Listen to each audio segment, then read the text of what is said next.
그러나 희망에 대한 얘기를 하겠습니다. 자, 이 창세기는 타락한 인간에게 주었을까요? 타락하지 않은 인간에게 주었을까요? 타락한 인간에게 주어진 거죠. 그러면 왜 주어졌을까요? 결론적으로 죽으라고 주어진 걸까요? 살으라고 주어진 거예요? 살으라고 준 거죠.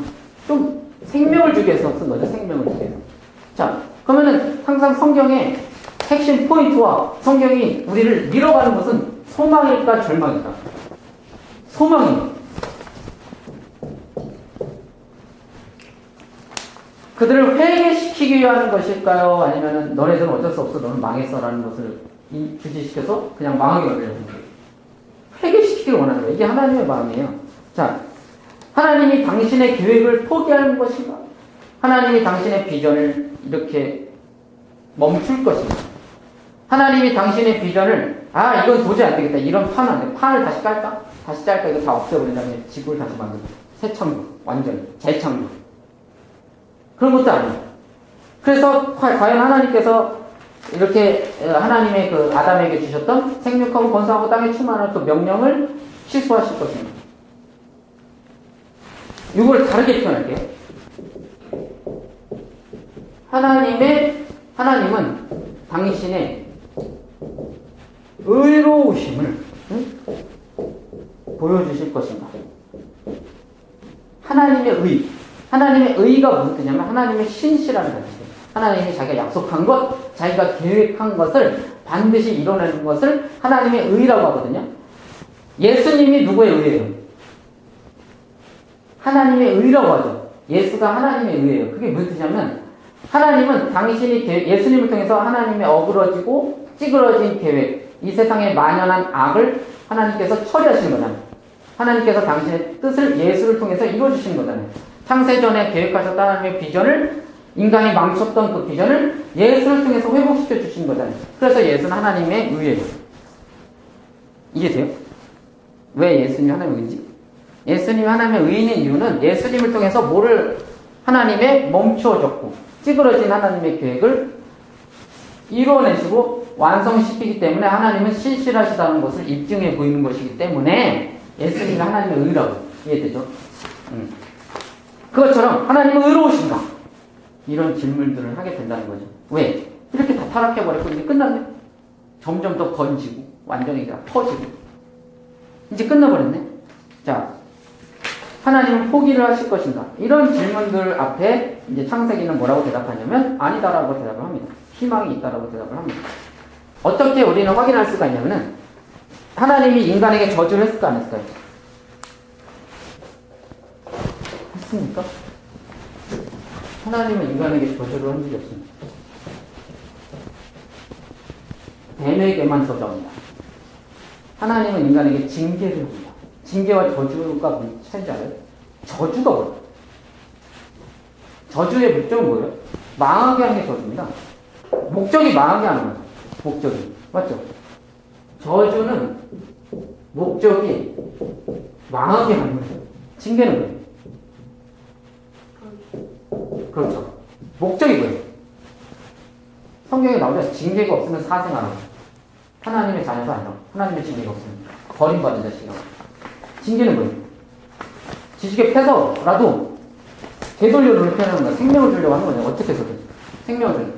자, 하나님은 아담에게 저주를 한 적이 없습니다. 이것을 보면 하나님이 인간을 회복시키는 것을 목적을 삼았다는 것을 알 수 있고, 뱀의 목적은 뭐라고요? 뱀에게는 저주를 합니다. 망하게 하는 것이 이 성경 본문에 드러납니다. 자, 신문을 하죠. 하나님이 와서 신문. 네가 어디 있느냐? 네가 왜 그렇게 했느냐? 이 신문을 하죠. 누구부터 할 거예요? 성경의 구조를 통해서 메시지를 우리가 할 수 있어요. 누구부터 신문을 할까요? 아담부터 신문. 그 다음 아담이 이제 핑계대죠. 누구 핑계대요? 하와 핑계대죠. 그래서 또 하나님이 핑계대지 마 이렇게 안 하고 또 말 듣고 또 하와한테 갑니다. 이렇게. 하와한테 신문을 하죠. 그러니까 하와가 뭐라 그래요? 뱀 핑계대죠, 뱀. 그래서 이제 뱀을 핑계대려고 했어요. 근데 어떻게 했냐면 안 물어봅니다, 뱀한테. 한번 보세요. 뱀은 이제 기다리고 있었거든, 자기 차례를. 되게 웃겨요. 다 얘기하잖아. 너 왜 그랬어? 이렇게 물어보는데, 너 왜 그랬어? 하와한테 그래서 이제 뱀한테도 너 왜 그랬어? 이렇게 물어볼 줄 알고 뭐를 얘기하려고 했는데, 네가 이렇게 했으니까 이거 갑자기 그냥. 자, 뭐라고 합니까? 한번 읽어보세요. 네, 뱀한테 저주하는 내용. 내가 저주를 받고 뭐 이거. 한번 읽어보세요. 여호와 하나님이 뱀에게 이르시되 네. 네가 이렇게 하였으니 아무런 없죠. 네가 모든 가축과 들의 모든 짐승보다 네. 더욱 저주를 받아 네. 데려다니고 살아있는 동안 흙을 먹을지니. 네. 흙을 먹는다는 거는 온전한 그 실패를 의미합니다. 성경에 뭐 미가서에서 나오고 온전한 실패를 의미합니다. 자, 너는 실패했다는 거예요. 완벽하게 망했다 이거지. 자, 뱀은 신문을 안 하고 바로 저주를 때려버리죠. 자, 그 다음에 누구한테 말을 합니까? 그 다음 누구야? 그 다음 누구한테 징계를 내려요? 저주 아니에요. 아담한테 징계를 하죠. 뭐라고 하죠? 내가 너를 여자와 원수가 되게 하고 네. 내 후손도 여자와 응? 원수가 되게 하고. 그거 아담한테 한 거예요? 그거 뱀한테 한 거예요? 네, 그거 뱀한테 한 거예요. 성경 3장 15절 한 거 아니에요? 그거 뱀한테 한 소리예요? 그거 아담한테 하면 큰일 나요. 네. 여자에게 이르시되 여자에게 하죠? 네. 네. 여자에게? 이게, 이거 그렇게 하면 안 됩니다. 그렇게 하면 이단돼요. 네. 그거 아담한테 하면 큰일 나는 겁니다. 자, 여자한테 하죠? 그 다음에 누구한테 해요? 그 다음. 누굴 징계해? 예? 하와 그 다음에 아담. 그러니까, 뱀한테 저주를 내리고, 그 다음에 여자한테 징계를 하고, 그 다음에 누구한테 징계합니까? 아담에게 징계하죠. 저주한 거 아니에요? 저주라는 말이 없어요, 아예. 자, 이게 구조예요. 봐보세요. 이게 이렇게 되죠.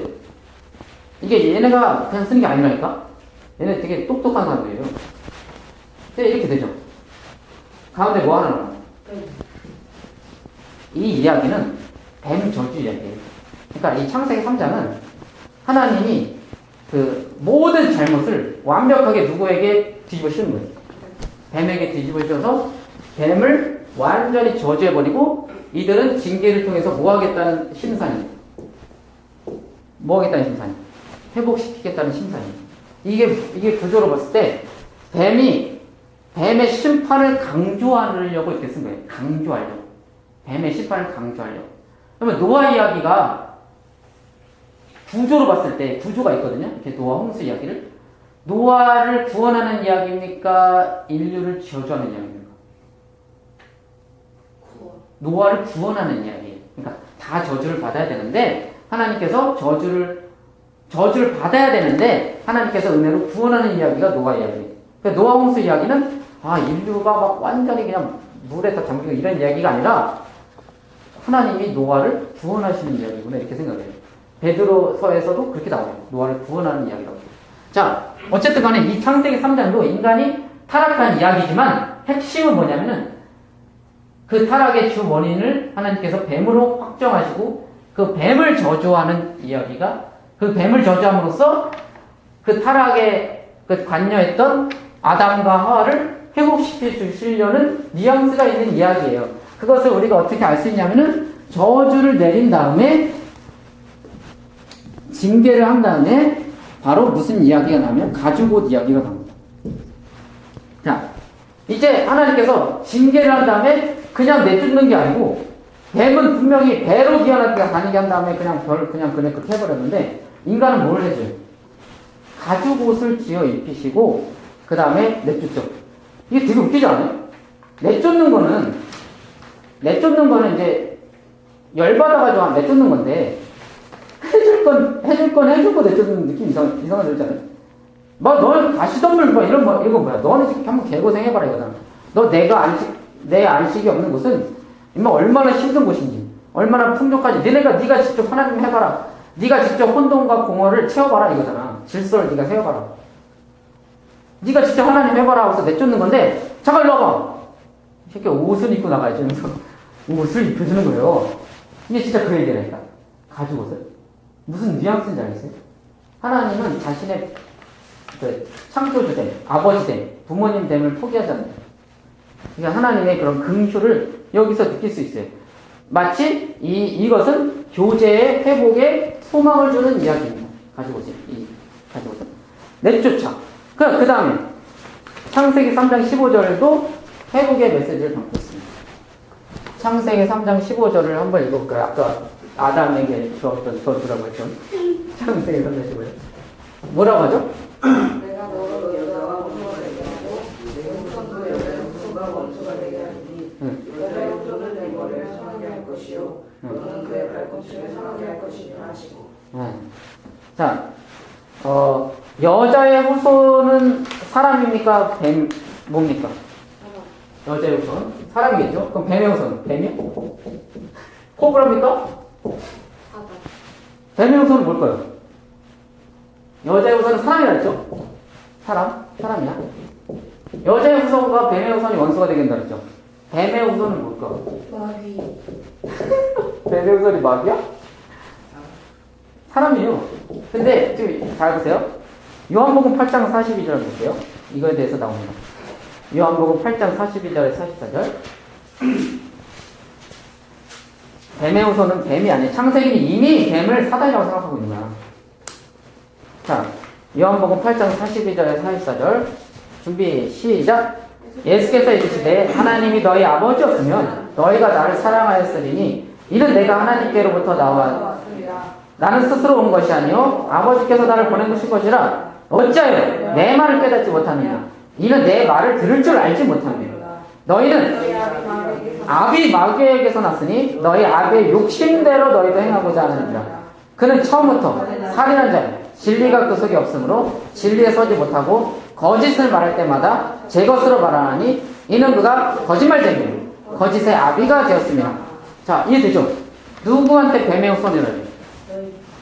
너희가 누굴까? 바리새인들이죠. 사람이죠. 그럼 뱀의 후손과 여자의 후손을 하나님 예수님이 어떻게 남으시는 거예요? 대충 뱀이 말한 대로 따라서 살아가는 사람을 뱀의 후손이라고 하죠. 너희 아비대로 하냐는구나. 너희가 만약 아브라함의 자손이었으면 아브라함이 했던 대로 했을 것이다 이거예요. 그런데 너희가 뱀의 자손이니까 뱀이 했던 거를 하는구나. 그리고 뱀이 추구했던 것. 뱀이 했던 거짓말이 뭐예요? 너희가 하나님 자리에 올라가면 너희가 좋을 것이다. 이게 거짓말이에요. 하나님 자리에 올라가는 건 거짓말이 아니에요. 우리가 하나님처럼 돼서 막 선하고 준비하고 그러죠. 근데 뱀이 했던 거짓말은 뭐냐면 그러면 더 행복할 것이다. 그 행복을 추구하는 사람. 내가 하나님의 자리에 올라가서 누리는 그 행복을 추구하는 사람을 뱀의 후손이라고 하고 예수님의 길, 아브라함의 길을 가는 사람을 그렇게 삶을 살아가는 사람을 여자의 후손이라고 해요. 이 둘은 서로 원수가 된다고 나와요. 자, 여자의 후손과 뱀의 후손 이야기가 나오죠. 근데 웃긴 게 있어요. 이 후손이라는 말이 방금 여자의 후손이라고 그랬죠. 창세기 3장 15절에 후손이 말이 제라거든요. 제라. 씨예요. 씨. 후손. 씨. 이것은 단수와 복수 모두를 가지고 있는 거예요. 씨라는 말은 자, 여자의 후손이 뱀의 머리를 어떻게 한다고 해요? 창세기 3장 15절에. 여자의 후손이 뱀의 후손의 머리를 상하기가 뭐냐면 박살을 내버리는 거예요. 근데 뱀은 뭐 어떻게 하고? 여자의 후손의 발 뒤꿈치를 밟고. 자, 발 뒤꿈치가 약한 겁니까? 강한 겁니까? 어떻게 했어요? 보통 사람들이 뱀이 기껏 해봤자 발 뒤꿈치를 그렇게 못 밟는다. 근데 여자의 후손은 뱀의 머리를 밟아버린다. 이렇게 해석을 하는데 발 뒤꿈치는 죽는 거야. 뱀이 가장 강력하게 물 수 있는 데가 여기예요. 즉사예요. 이게 아니야 여기? 거긴가? 어쨌든 가장 그러니까 뱀이 어떻게 이런 줄 모르겠어. 그러니까 뱀이 할 수 있는 최고의 공격 그리고 인간 입장에서는 가장 치명타. 뱀이 할 수 있는 최고의 공격을 가장 치명타. 뱀이 여자의 후손의 뒤꿈치를 물어버려요. 그런데 여자의 후손은 그 뱀의 뭐를 어떻게 한다고요? 머리를 박살내버려요. 완전한 멸망을 상징하는 거예요. 자, 이것을 신약 시대로 넘어오면 어떻게 이해할 수 있어요? 여자의 후손, 단수라고 생각해봐. 누구야? 예수 그리스도죠. 예수 그리스도가 뱀이 누구예요? 바리새인 아까 설교한다고 뱀이라고 막 했죠. 예수님을 핍박하는 자들. 그런 자들이 어떻게 해요? 예수님 십자가에 못 박아서 죽여버리죠. 뒤꿈치가 그러니까 죽이는 거야. 사람 죽이는 거야. 그러나 예수님은 뭐 하세요? 부활하셔가지고 뱀의 머리를 박살내버려요. 이해되시죠? 이것을 단수라고 생각했을 때는 예수 그리스도에게 해당됩니다. 자, 이때부터 이 하와가 이제부터 이 이야기를 듣고 자기 자식을 나는 계속 누구라고 생각했을까? 메시아인가? 여자의 후손이라 했으니까 이게 이해를 한 거야. 내 후손에서 나를 이렇게 망쳐버리는 이 뱀, 저 자식. 여자랑 이제 뱀이랑 적대감심이거든. 이제 저 자식의 저 머리를 박살낼 아들이 아들만 나면, 예수인가? 메시아인가? 이랬어요. 그래서 가인을 낳았을 때, 하나님이 나를 생명을 주셨다고 그랬어요. 이제, 나왔다 이거야. 자기 그때 빨리 될 줄 알았어. 근데 이게 계속 나왔죠. 이것을 단수로 봤을 때는 예수 그리스도고, 이것을 복수로 봤을 때는 누굽니까? 자, 로마서 한번 볼게요. 로마서 16장 20절을 한번 읽어보겠습니다. 준비, 시작. 그렇죠. 자, 이거 평강의 주님이 속히 누구를? 사단을 어디에서? 너희 발 아래 상하게 하려 있고, 아까 창세기 3장 15절이죠. 근데 너희가 단수의 복수예요. 그리고 복수죠. 그리고 여기 너희는 예수를 말하는 거예요. 예수를 믿는 공동체를 말하는 거예요. 그렇죠. 공동체를 말하는 거예요. 이건 복수예요. 이제 예전에 처음에는 이 단수로 들어갔는데 이 단수가 예수 그리스도예요. 근데 이제 이 예수 그리스도와 뭐가 돼요? 이제 연합, 그렇죠. 하나가 되는 교회가 생긴다는 거예요. 그래서 그 교회는 여자의 후손이에요, 뱀의 후손이에요. 여자의 후손이 돼서 누구를 무찌릅니까? 네, 뱀의 후손을 무찌르죠. 그래서 뱀의 후손의 머리를 상하게 하는 어떤 이런 집합, 복수 형태로도 쓰인다는 거예요. 그래서 이 창세기 15장이 굉장히 중요한 성경 구절입니다. 그래서 창세기 3장 15절을 통해서 여자의 후손, 단수를 통해서 처음에는 단수였어. 단수인 줄 알았던 거예요. 단수를 통해서 뭔가 메시아가 오겠구나. 뭔가 뱀을 이길 그런 능력자가 오겠구나라고 했고 예수가 탄생하니까 이제 복수로 거기서 사용을 합니다. 그래서 우리가 예수와 동일시하고 우리는 예수의 길을 가는 자들이니까 예수와 똑같이 그렇게 뱀의 후손과 경쟁을 하는 겁니다. 자, 어쨌든 간에 그런 것들을 이제 한 거예요. 그러니까 창세기 3장 15절을 통해서 인간에게 뭘 주는 거예요? 그때부터 하와가 계속 하나님 우리를 버리지 않으셨구나 이런 다음에 애기 나면 왔나 이러니까 희망을 준 거죠. 소망을 준 거죠. 너희를 버리지 않았다. 난 너희를 버리지 않겠다. 너희들을 반드시 구원해내겠다. 뱀을 완전히 멸망시켜버리겠다. 이 소리죠. 자, 그 다음 마지막이죠. 생명나무를 어떻게 합니까? 맨 마지막 절에 3장 맨 마지막 절에 창세기 3장 맨 마지막 타락의 타락 이야기, 인간의 회복 소망 이야기인 창세기 3장 맨 마지막 절에 생명나무를 어떻게 하죠? 지키게 하죠. 생명나무를 천사들로 그룹들로 불거고 화염검 이거 그거 같지 않아? 게임할 때 이거 막 하는 거 있죠. 이렇게 아이템 같은 거 뭘 지키는 거 있잖아. 지킬 때 다이아몬드 같은 거 지키는 이런 거 있죠. 이런 걸 말하는 거거든요. 근데 이게 학자들이 무슨 사막의 뜨거운 열 기운이다 이런 사람도 있고 이런데 어쨌든 간에 지금 중요한 게 뭐예요? 생명나무는 건재해요. 건재해. 뽑아버렸어요? 너네 안 되겠다. 생명나무를 없애버리고 생명나무를 뽑아버리고 생명나무 소멸시켜버리지 않고 그것을 간직하고 있죠. 인간뿐만 아니라 그 어떠한 것도 침해할 수 없게 그 어떠한 사단도 침해할 수 없게 그 천사를 통해서 그 생명나무를 지키고 계세요. 하나님이 만약에 인간을 용서해 주신다면 하나님이 인간을 회복시켜 주신다면 그 생명나무를 이제 주시려고 보호하고 계시는 그림을 마지막에 보여주십니다. 이걸 통해서 인간은 회복과 소망의 그런 생각을 할 수가 있는 것이지요. 그래서 창세기 타락 이야기를 이렇게 마치도록 하겠습니다.